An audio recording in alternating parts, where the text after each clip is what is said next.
फिर दिन हुआ,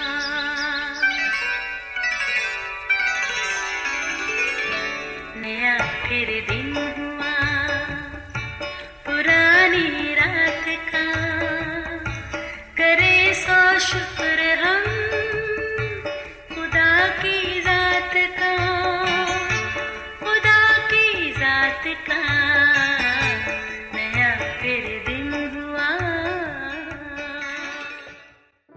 आज की आयत।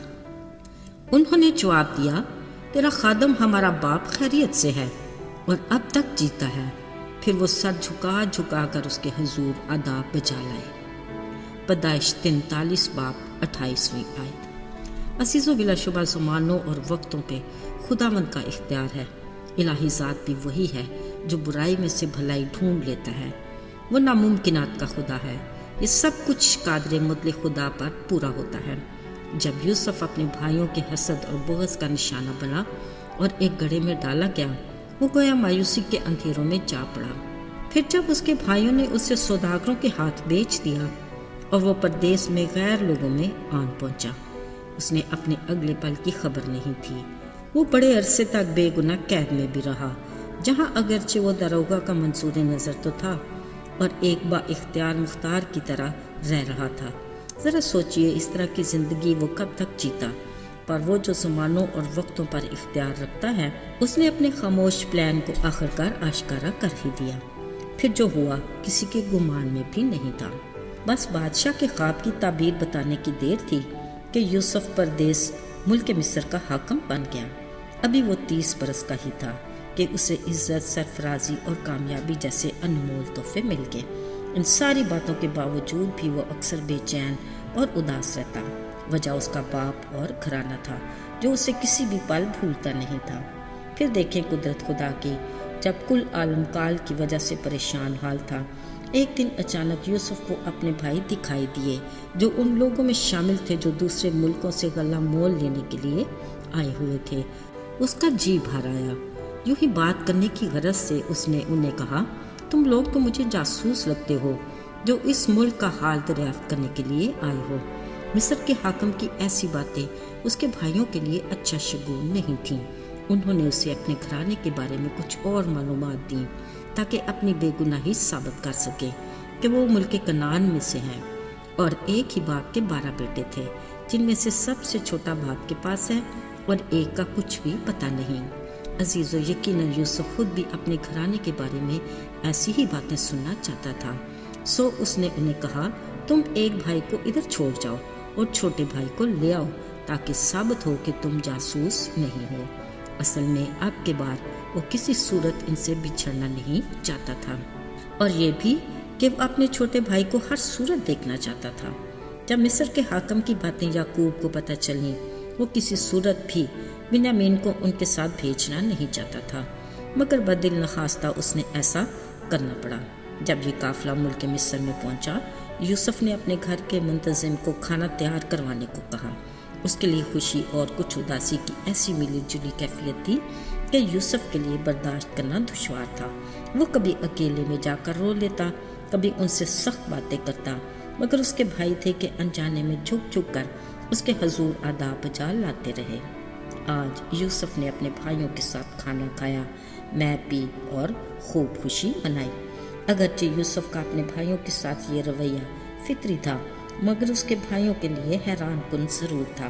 फिर उसने अपने घर के मुंतजिम से कहा, इनके बोरों में जितना अनाज वो ले जा सकते हैं भर दो और इनकी नकदी भी हर किसी के बोरे के मुंह में रख दो। और फिर खास ताकीद की कि मेरा चांदी का प्याला सबसे छोटे के बोरे के मुंह में नकदी के साथ रख देना। सो उन्होंने वैसा ही किया जैसा यूसुफ ने उन्हें हदायत दी थी और सुबह रोशनी होते ये सब अपने गधों के साथ रुखसत हुए। अभी वो शहर से निकले ही थे कि यूसुफ ने अपने मुंतजिम से कहा, जा और उनका पीछा कर और जब वो तुझे मिल जाए तो कहना, नेकी के बदले तुमने बदी क्यों की? तुम मेरे आका की ऐसी चीज़ ले आए हो जिसमें मेरा आका पीता और इसी से ठीक फाल भी खोलता है। तुमने ये जो किया सो बुरा किया। उसने जल्दी ही उन्हें चाल लिया और यही बातें कहीं। तब वो सब सुनकर हैरान हुए और कहा, खुदा ना करे कि तेरे खादम ऐसा काम करें। ہم کیسے تیرے آقا کے گھر سے چاندی اور سونا چرا سکتے ہیں؟ انہوں نے بڑی صاف دلی سے کہا، جس کے پاس سے یہ مطلوبہ چیز نکلے وہ مار دیا جائے، اور باقی ہم بھی تمہارے غلام ہو جائیں گے۔ عزیزو، یہ بہت بڑی بات تھی۔ ان کے گمان میں بھی نہ تھا کہ ایسا کچھ ہو سکتا ہے، پر ایسا ہوا۔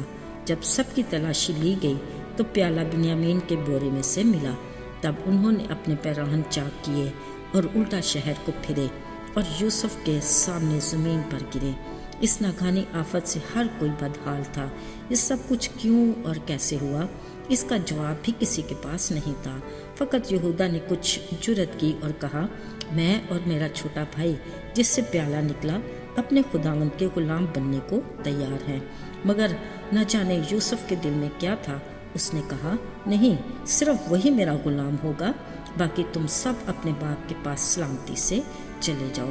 یہ شرط سب کے لیے ناقابل قبول تھی، خاص طور پر یہودا کے لیے، کیونکہ اس نے پھر منت کی کہ آئے خداوند، اس لڑکے کے بغیر ہم کسی صورت بھی باپ کے پاس واپس نہیں جا سکتے، کیونکہ ہمارے باپ کی جان اس لڑکے کی جان کے ساتھ وابستہ ہے، کیونکہ میں اس کا ضامن ہوں۔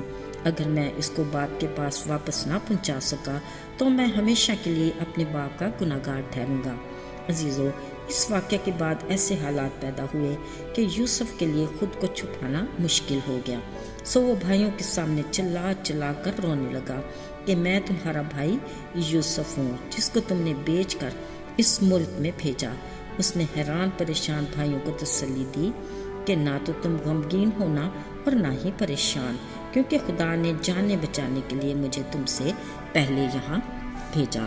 اسی خداوند نے مجھے فرعون بادشاہ کے گھر کا خداوند اور سارے ملک مصر کا حاکم بھی بنایا۔ اس نے بڑی تسلی سے اپنے بھائیوں کو کہا، اب تم جلد میرے باپ کے پاس جا کر کہو کہ تیرا بیٹا یوسف یوں کہتا ہے کہ خدا نے مجھے سارے ملک کا مالک بنا دیا ہے، اب تو میرے پاس چلا آ، دیر نہ کر۔ عزیزو، یہ ہے گویا ایک انوکھی کہانی کا ایک انتہائی خوبصورت اور خوشگن اختتام۔ کلام مقدس کے مطابق یعقوب یعنی اسرائیل کے گھرانے کی 70 جانیں ملک مصر میں آئیں اور یہ سب جشن کے زرخیز علاقہ میں آباد ہوئے۔ عزیزو، یہ سب کچھ اس خدا کی مرضی اور پلان سے ہوا جو برائی میں سے بھلائی پیدا کرتا ہے اور ناممکنات کا خدا ہے۔ اسی کا نام مبارک ہو۔